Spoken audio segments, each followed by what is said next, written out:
यसरी पम्प गर्ने अरे यो के गरेको भन्दाखेरि तपाईँलाई अलिकति अचम्म लाग्ला होइन तर यो चाहिँ डढेको मोबिल हो भाइले अलरेडी हालिसकेको थियो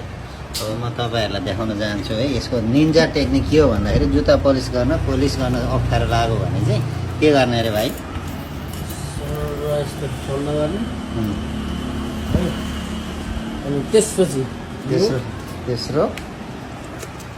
यसरी पम्प गर्ने अरे यस्तो अलिअलि अर्कोमा पनि दुईमा लाउने अब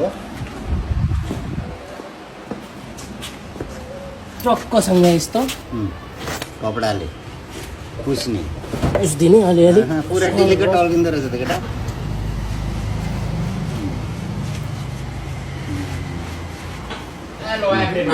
यति भएपछि त नि जुत्ता टल्केन त जुत्ता टल्किनु त ल यो तरिका चाहिँ अपनाउनु होला है जसको ग्यारेज छ ग्यारेजमा बाइक त सबैको हुन्छ बाइक भएकाले चाहिँ घरमा ल्याउने पोलिस किन्नु जरुरी छैन त्यही चट्ट राख्ने पुस्ने है